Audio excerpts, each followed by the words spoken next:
Welcome back to New Jersey Motorsports Park as we've got our first race of the weekend for the F4 U.S. Championship as we are running the brand new Ligier JSF 422. My name's John Phippen. So glad to have you with us on the live stream as the car is just now heading out of the pit lane behind the safety car. Let's introduce the 7 starters to you as we've got a rolling start coming up, as we don't use a standing start with this class until we work a few kinks out of the starting procedure.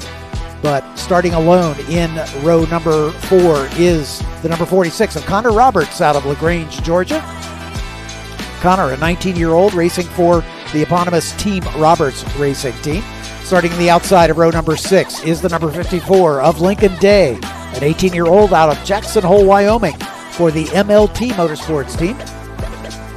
MLT with IMSA ties getting their first foray into open wheel racing. Barrett Wolf in the number 13 car starts alongside him out of Las Vegas, Nevada for Crosslink Kiwi Motorsports. Barrett, a 21-year-old. Forward now into row number 2 on the outside. Car number 44, Pablo Benitez Jr. from Port Orange, Florida, but he hails from Rosario, Argentina. A 16-year-old driving for his father's Scuderia Buell team. Next to him is the number 24 of Daniel Quimby, one of 2 Australians in the field. Daniel in the 24 car, a 15-year-old, drives for Atlantic Racing. And now on the front row, on the outside, from New Zealand, the number 41 of Alex Crosby from Invercargill, New Zealand, for Crosslink Kiwi Motorsports. Alex, a 17-year-old. And on the pole, the points leader is the number 15 of Nicholas Staddy. Nicholas from Dalkeith, Australia, for Crosslink Kiwi Motorsport, as he is the points leader with 2 wins and 3 other podiums to his credit.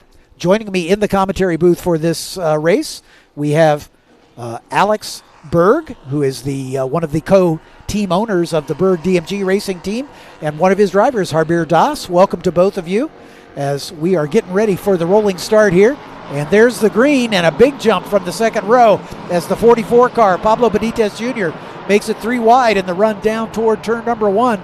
But it looks like the 15 of Nicholas Staddy is going to try to hold on to the lead, but sweeping around the outside is Alex Crosby to take over the point, as we'll sort them out as they come out of turn 2 and into the chicane at turn number 3, as the field nose to tail on this very first lap. A 30-minute timed race, as all of our races are, and we work our way out of turn 4 down into turn 5, a sharp left-hander that takes them up toward turn 6.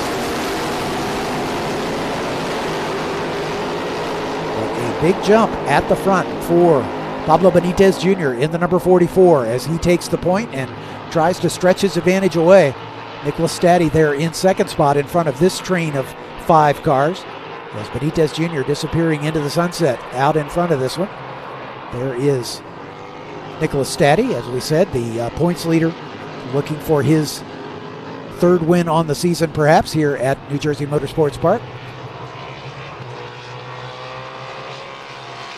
As they work their way through the snake, down toward the bridge, and onto the front straightaway to complete race lap number 1.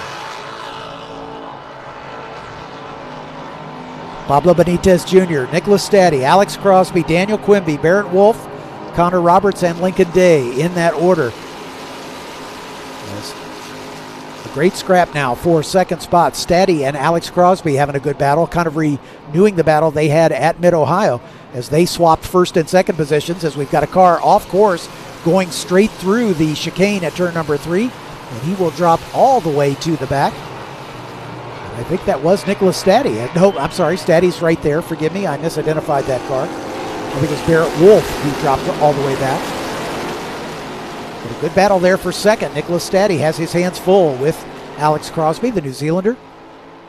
Alex racing for the Crosslink Kiwi stable. Nicholas Staddy, his teammate in the Crosslink team. But speaking of teams, Alex Berg in the newly formed Berg DMG racing team. You and Francois Duran had a long racing history in our championships, and you and your dad and Francois got together to form Berg DMG, and Harbir is one of your drivers. Sorry, go ahead. Yeah, that's correct. We're now fielding an entry into the JSF 4 series with Harbir and hopefully some more drivers as the season progresses. Herbert came to us last year to race in the Mazda Spectrum X5 series. He bought one of my older cars and decided that he wanted to go Formula 4 racing. So we had an option, my car from last year in the F4 Championship, and Herbert Doss is now racing that car, and I have to say he's doing quite well, doing the dual championships as I did in 2022. And Harbour, I'll ask you the quick question. As I did a little research on you, do your own engineering as well. You're famous for building a go-kart from scratch, right after you learned to weld. Yeah, that's correct. I taught myself how to weld in 8th grade, and then from there, kind of the projects escalated, and then kind of the peak of that was me building a go-kart from scratch. I built the whole chassis myself and then built the suspension from it and took the shocks out of a snowmobile, actually. You're studying engineering as well, so do you have aspirations to be kind of a dual threat, an engineer and a driver as well? Yeah, that's kind of what it's looking like right now. I mean, obviously a pro driver would be the goal, but as a kind of backup and second option, I have engineering there as well. Sounds like a good plan. Let's turn our attention back to the race in front of us as we've got a good three-way battle at the front as Pablo Benitez Jr. got off to a great start, and then Nicholas Staddy has run him down, and Alex Crosby right there behind him as those three having a good battle. In fact, Benitez Jr. having to go a little defensive down into turn number 1 as Nicholas Staddy looking for a way around. These new Ligier JSF 422s, the brand new chassis we debuted this year, of course, visibly different because of the Halo cockpit protection device around the drivers. That is an FIA mandated requirement for all new open wheel chassis. And joining us here in the commentary booth is Mo Murray, who is the CEO of Ligier Automotive North America. Mo, thanks for bringing your expertise to this as well. I'm sure it makes you proud to see these shiny new cars doing such a great job. Yeah, this car is very important to Ligier North America, very important to Ligier on the global stage because it's the leading open wheel car that we're building, and that's a big growth market for us, not just here in the US but globally. This car was developed by the team in North Carolina, the Ligier folks in North Carolina, launched, as you mentioned, earlier this year. And one of the goals for this car in developing it was that it would be 1 second per mile of racetrack faster than its predecessor, the JSF4 that Harbier drives. And so far, we're actually exceeding that goal. Here we're 3.5, maybe 4 seconds quicker than the older car. This car is a very... I'm talking over a pass for the lead here, John. I'll let you take over. Okay, as our leader, Nicholas Staddy, takes over the top spot from Pablo Benitez Jr. One of the things we've noticed about this car, it is very, very raceable, Mo. And credit to the design engineers with it. As we've had a small field. This is the first year for the car. We're still getting new chassis built and more teams interested in racing this car in our championship. But they've had a 100% reliability rate. We've got a brand new engine in the car. We'll talk more about that. But the raceability of them is so good. 50% better aerodynamic efficiency than the car previous. The drivers love them. We love watching them race. Tip of the hat. Great job. And we love listening to them race because they make a fantastic sound. A very different noise, yeah. I spend a lot of time in my career in the motorcycle business, and these remind me of MotoGP bikes because, of course, of that little Ligier Storm V4 engine that's in the back. It's a pushrod V4, makes about 180 horsepower. It's a tiny little engine, which allows us to build a car with a shorter wheelbase, which means it turns better. Nicholas Staddy's a good example leading this race. He's also running other F4 championships around the world, and he drives other brands of F4 cars. And when he gets into this car, he tells us, he told me yesterday, that he loves driving this car because he can point it and get it on the racetrack anywhere he wants it. It's a very drivable race car. Has a good chunk of horsepower, and as I mentioned, it's going several seconds per lap quicker than its predecessor. And we've had a change for second as well, as Pablo Benitez Jr. getting a great jump to the lead on the first couple of laps, but he's been passed now by two drivers as the New Zealander Alex Crosby has taken over that second spot. Benitez Jr. shuffled back to third. The three of them about 4 seconds in front of Connor Roberts in the 46 car. Daniel Quimby, uncharacteristically, a little deeper in the pack than we normally see. Daniel second in the points championship coming into this weekend. Normally you see him at the sharp edge of the field, but he is about 8 seconds behind this lead battle. So not quite sure what problems Daniel may be having, but we'll sort that out as the race wears on. But right now, Nicholas Staddy has gotten back to the front where we have seen him pretty much all season long. He's a 2-time winner, has never finished off the podium in the 5 races that we've had so far. Daniel Quimby also with a almost perfect round of podium finishes. He's had 2 wins, 2 second-place finishes, but in the 3rd round at Road America, he dropped back for a 7th-place finish. But Staddy now beginning to stretch the advantage, kind of as we see him. He's not a driver that is wreckers or checkers, going for the lead at the very beginning of the race, and is willing to let the race come to him a little bit. He's a very, very heads-up driver.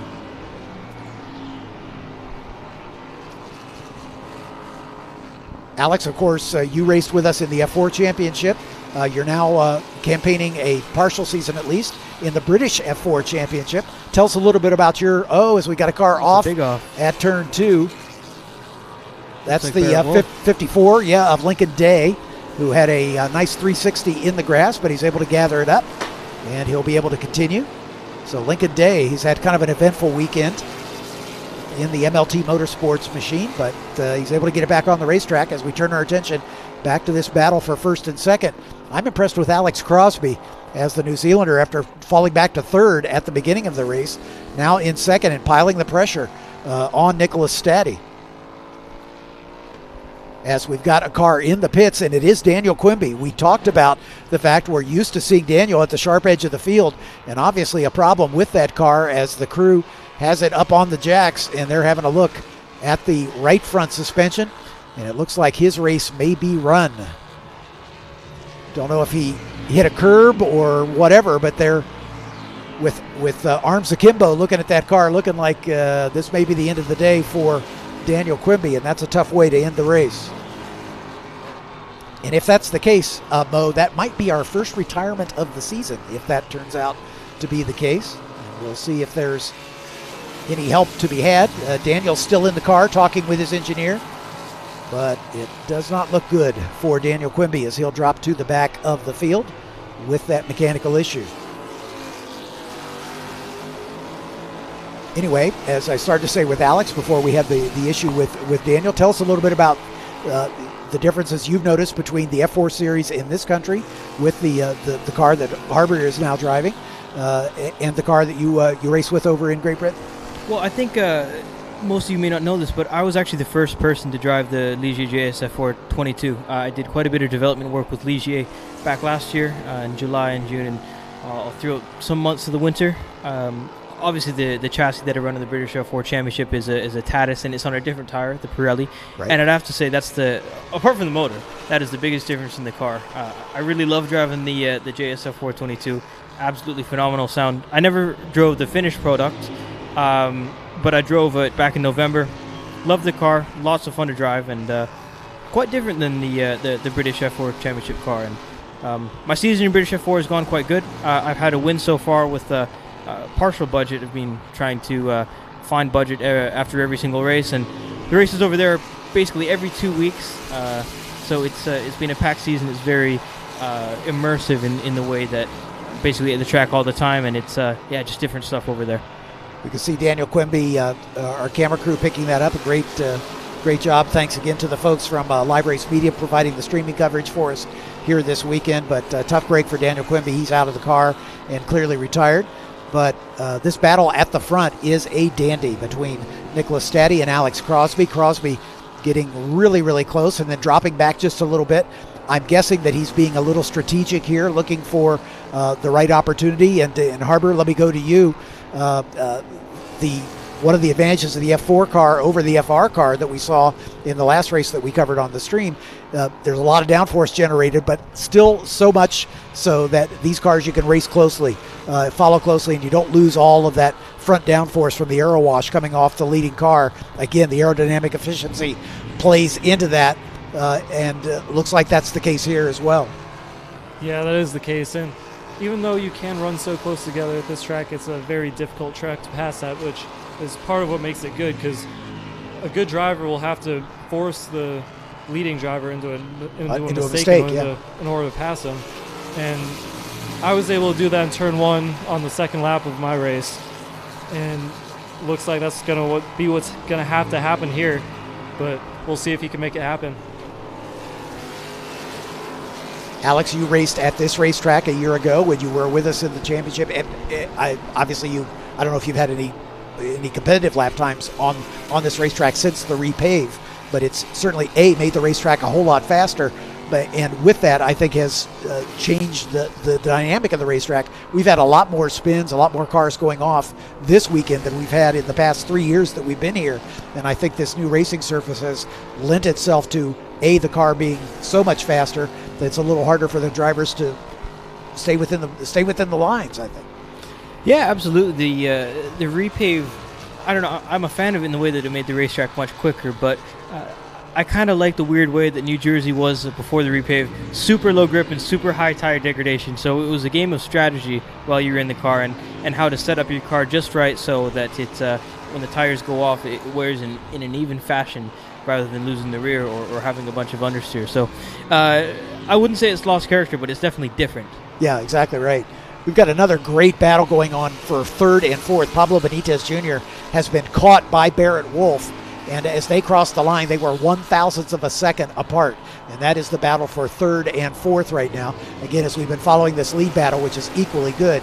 But that battle about 4 seconds up the road for third and fourth is also a dandy. And we'll spend a little time watching that as well. But again, it's interesting to watch the ebb and flow of this race as Nicholas Staddy sets the fast lap of the race the last time by the stripe, but only by the slimmest of margins. I mean, the lap times 6/1000ths of a second between the two.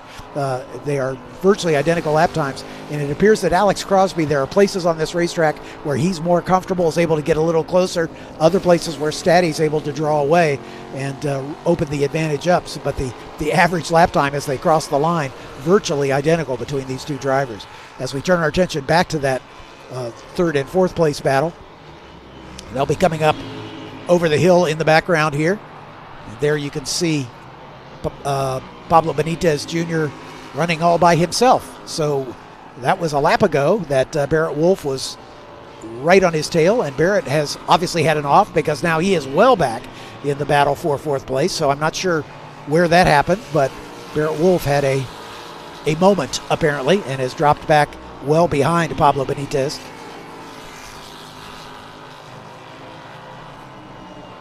In fourth spot, so a big slide from the 13 car. Yeah, that is Barrett Wolf, the car that we were just talking about, who was very close to Benitez Jr. a lap ago. Connor Roberts in the 46, back in fifth. He's about 19 seconds up the road. But again, we'll turn our attention back to this lead battle, which has been compelling in the entire race long. We're about halfway through with 14 and a half minutes missing, and there is Crosby right on the gearbox of Nicholas Staddy as they work their way out of turn 10 and down into the snake. Coming under the bridge. This track obviously built on an airport. The perception is that it's absolutely flat, and that's not entirely the case, as we've got Crosby now making a bid to go around the outside, and he's going to stay there as they go into turn number one. Turn number one's been reprofiled, making it a little harder to pass. Now in turn number two, which is blind, coming up out of turn number one. And he's gotten the job done. Nice bit of driving from Alex Crosby. The New Zealander played that very well, and a tip of the hat to Nicholas Staddy.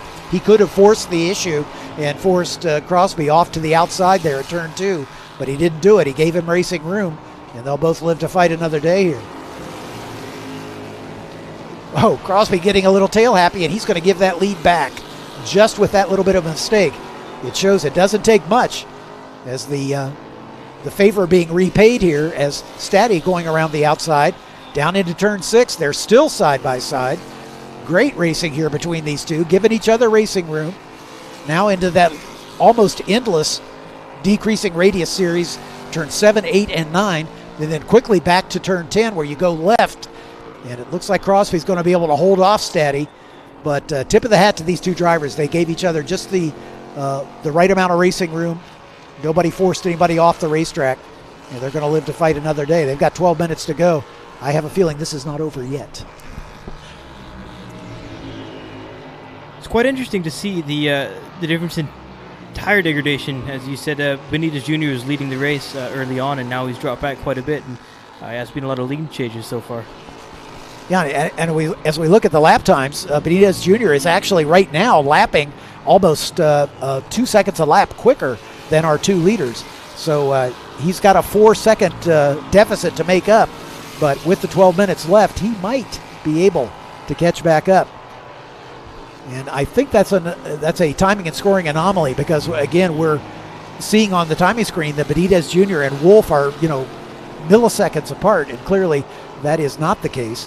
As we look at the racetrack, Benitez Jr. is running all by himself. Barrett Wolf nowhere to be seen, but you would be led to believe that they're only a few hundredths of a second apart, but that's obviously not the case. Oh, I believe they just ran the exact same lap time at 20.344, both of them. Yeah.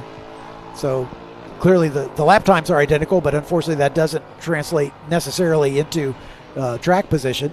As we turn our attention back to this great lead battle with Crosby hanging on to the lead. Alex Crosby is back in 5th in the points championship. He's only had a single podium so far, but looking for his first win on the season. And of course, Nicholas Staddy with 2 wins and 3 podiums in addition to that, looking to deny him that option, as we've had a first-time winner already today, as Brad Madgman took his first win in the Ligier JSF 4 Championship. Harbier, we talked about, with his best finish on the season, with a 4th place finish, so you've got to be pleased about that. Yeah, I am very pleased about that. I was hoping for a podium. I was sitting in 3rd most of the race, but I had a little bit of a moment in the chicane, and it cooked my rear tires, and I had to fall back a little bit, and that's what let him catch me. But I'm still very happy with 4th. Hey, you got 2 more races this weekend. That podium has got to be in your future. No worries about it. And you're not alone in having that moment at the chicane, as we've seen already in this race. But it has been a troublesome spot for just about all the classes that are racing here. Not only in our championships, but FRP is here racing with us, SVRA is racing with us, and we've had a lot of incidents there at that chicane at turn 3. Yeah, I think that's what Nicholas Staddy is trying to do right now, is fill the mirrors of Alex Crosby until he overheats his tires and is forced to back down, but looks like that's going to have to keep going for now. Good run down the front straightaway, but Crosby maintains his racing line. He didn't have to go too defensive there, as Nicholas not necessarily placing an undue amount of pressure on him. Nicholas out of Dalkeith, Australia. Alex Crosby from Invercargill, New Zealand. They are teammates on the Crosslink Kiwi team, so one of the golden rules of racing is don't take your teammate out. So I'm sure they're trying to be respectful of one another. Gary and Tina will not be happy if they take each other out of this motor race with a comfortable lead out in front of Pablo Benitez.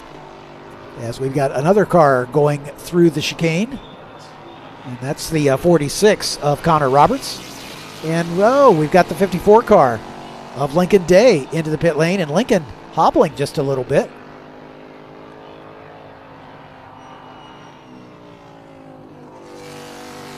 It's a hot day. I'm wondering maybe he's having some cramping. I don't know. There doesn't appear to be any damage on the car, but the crew's having a look.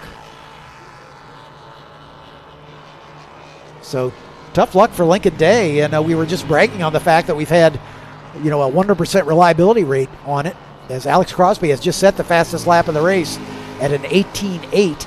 Nicholas Staddy at an 18.9, so he hasn't lost a whole lot of ground. But Lincoln Day and Daniel Quimby both on the pit lane. Very uncharacteristic for this race car, that we've had a couple problems, and I'm not sure. We'll try to get a chat with Lincoln after the race to see what the problem might have been. But we'll stay with this lead battle because it is a dandy.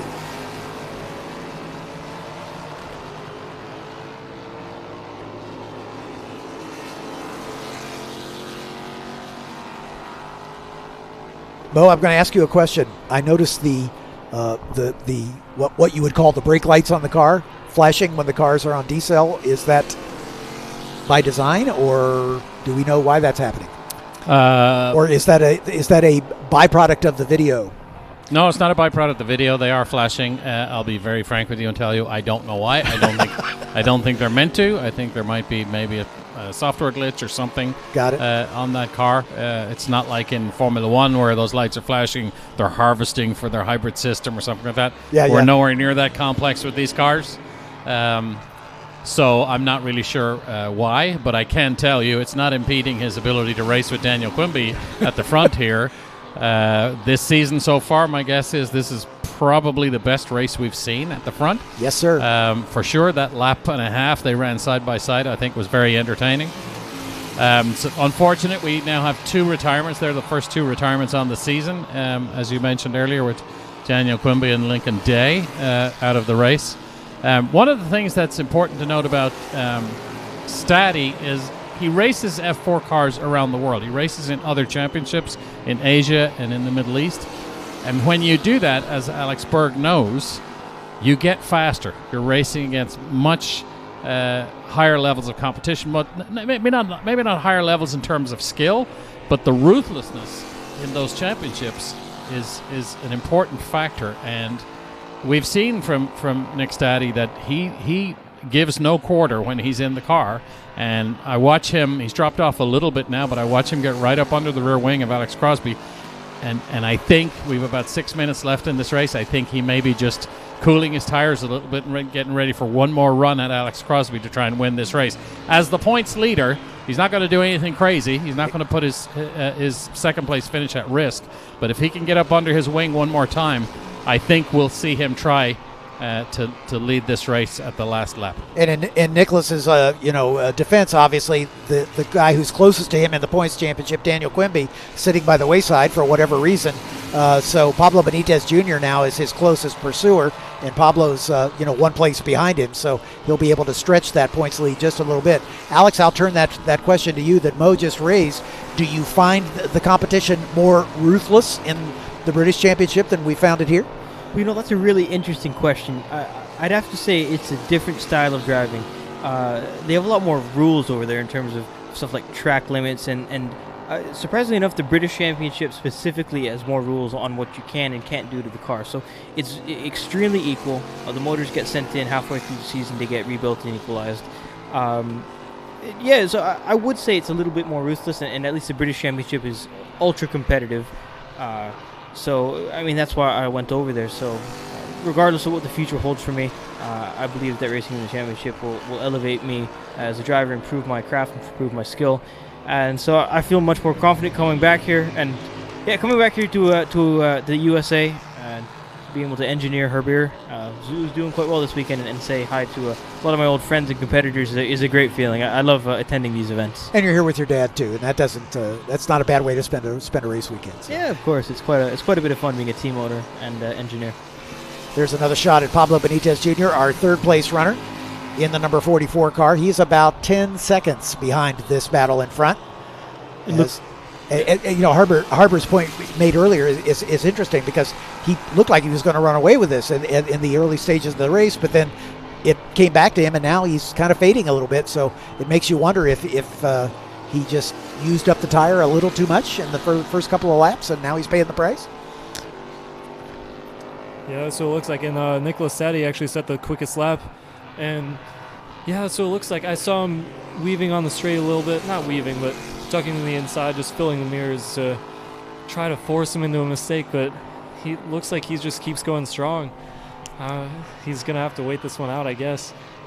Yeah, with about 3.5 minutes left, it's pretty much now or never time if Nicholas is going to mount a challenge for the top step on the podium. But I think the point is well taken. He's the points leader. The guy who's closest to him in the points had some problems today, so he's going to use the advantage of, I don't have to win every race. I just have to finish in front of the people that I'm competing with. And there's Alex Crosby making that tiny little mistake, dropping a wheel off at the outside of turn 2. And that's going to open the door. Nicholas Staddy now has got the momentum coming out of the chicane, heading toward turn 4, just as we were going to compliment him on being cautious and not putting anything extra at risk. I think he's now got a little extra motivation.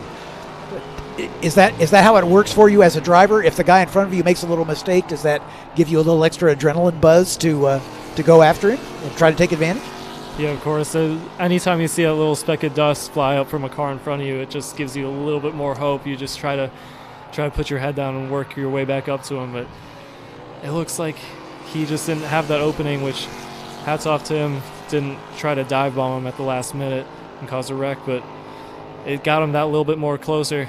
And we're approaching the last lap of the race here. We won't see the white this time by, but I'm thinking we will next time, as we're down just passing 2 minutes to go. So white flag next time by, most likely, and we'll see if that raises the competition level just a little bit between these two, who've been duking it out all race long. After Benitez Jr. Jumped off to an early lead, Nicholas Staddy inherited the lead, and then Alex Crosby made a well-timed move to move up into the lead, and he's held it ever since. But Staddy, his teammate, is now all over his gearbox. And let's see how this plays out here with about a lap and a half to go. Through the little kink at turn 4, down into turn 5. Bo Murray.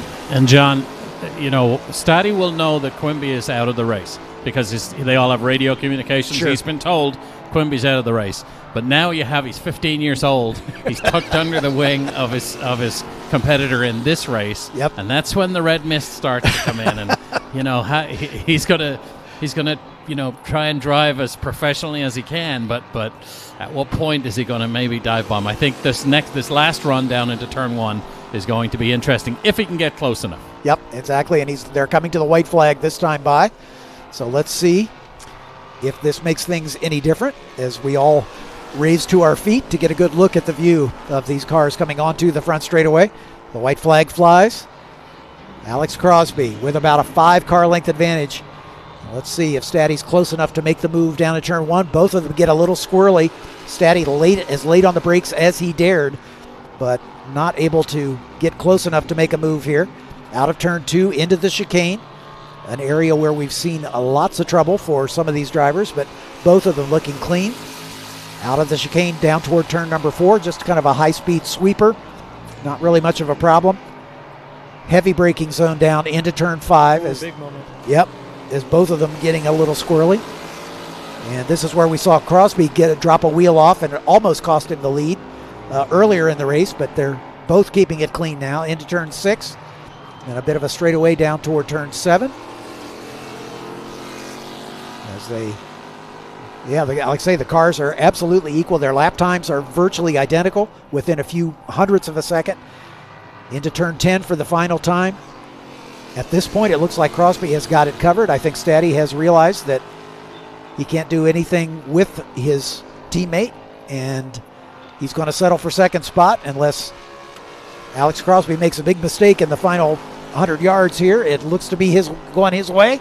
He pulls to the pit wall to salute his crew and takes the checkered flag. Alex Crosby taking the win. And that is his first win on the season. With Nicholas Staddy coming home on the podium once again. He keeps his perfect record of podium finishes intact. Pablo Benitez Jr. will finish on the box in third spot. As these two on the cool down lap, I'm sure will pull alongside and congratulate one another. Barrett Wolf looking for perhaps his best finish of the season. Devon tying his best finish of the season with a 4th place finish. He had a 4th place finish at Mid-Ohio as well. Connor Roberts, last one across the stripe in the number 46, and he'll take 5th place honors. Connor has had 3 podiums so far this season, so I'm sure he'll be a little disappointed that didn't go as well, but he had a short off-course excursion as well. Gentlemen, thank you all for your commentary. We appreciate your joining us here on the stream. As you can see, the finishing order for the 7 drivers. I'm going to head down and talk to the drivers on the podium. Best of luck tomorrow for your final 2 races, Hardbeer. Thank you. All right, have a great one. Thanks again. Great job. Appreciate it. Thanks.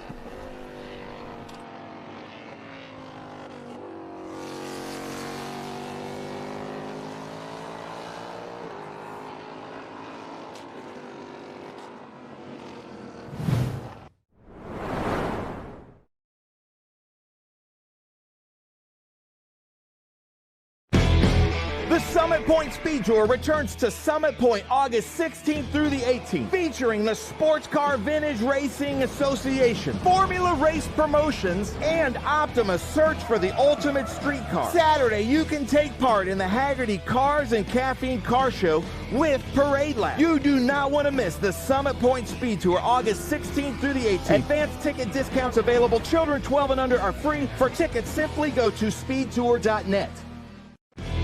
The Mission Foods Watkins Glen Speed Tour returns to Watkins Glen International August 23rd through the 25th, featuring the Trans Am Series presented by Pirelli, the Cube 3 Architecture TA2 Series, the Hilliard US Vintage Grand Prix with the Sports Car Vintage Racing Association, International GT, Prototype Sprint Series Association. You do not want to miss the Mission Foods Watkins Glen Speed Tour August 23rd through the 25th. For tickets, simply go to speedtour.net.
Pablo's third.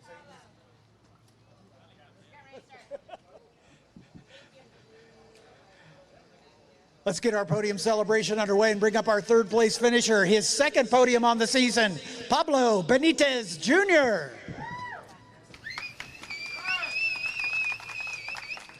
Pablo, congratulations. You got off to a great start, and it kind of looked like you were going to get away with it, but unfortunately the car didn't stay with you. Well, yeah, I could take the lead in Tour 1, so I was trying to pull away, which I did the first couple laps, but then I was just struggling with understeer, and Nico and Alex, well, of course, they had a lot of pace, and congratulations to them. It was a fun race. Hey, but you're still home on the podium. Anybody you'd like to thank? Well, my team, they work super hard. My family, my grandparents, they do everything for me, and, well, everyone that's here. Thank you. Congratulations. Pablo Benitez Jr., your third place finisher today.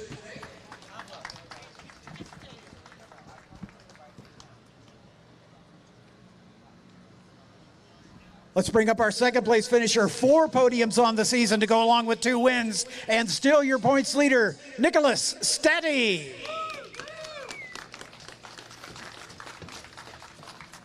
We are all remarking about the great job you and your teammate did racing side by side for the better part of a lap. Well done, and just wasn't to be today, but you've extended your points lead. You got to feel good about that.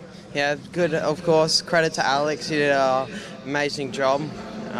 Yeah, thank you to the team, AGI Sport, Crosslink Kiwi, for putting the new engine in. Yeah. Congratulations. Thank you. Nicholas Staddy, your second place finisher, ladies and gentlemen, and still your points leader.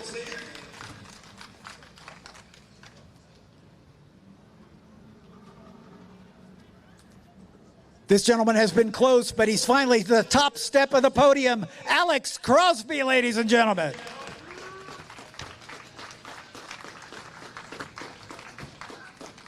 I'll say the same thing I said to your teammate. Fantastic job. You guys raced each other clean. You had plenty of opportunities to take each other out. You didn't do it. Well done. Yeah, definitely. It was a hard race. Nicholas made it difficult to get past, and I couldn't run away with it. I just had too much pressure from him. But yeah, it's definitely a great, clean race.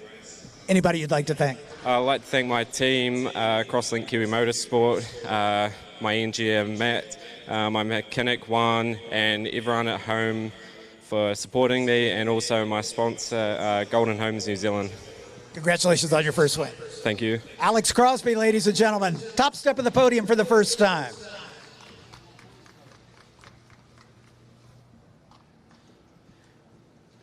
We've got Ligier hats on all three of our drivers as we acknowledge Ligier, the builder of this beautiful JSF 422 chassis.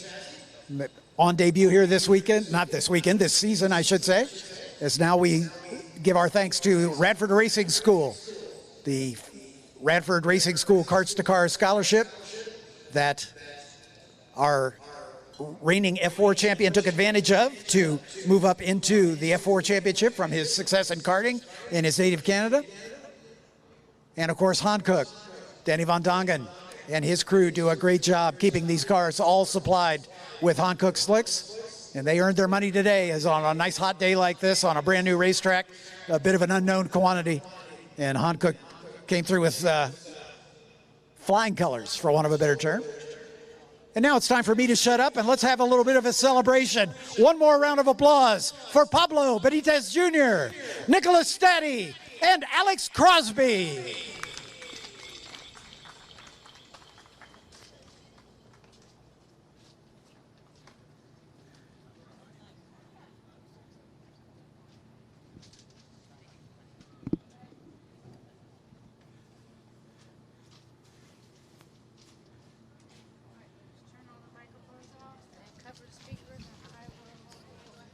Thanks so much.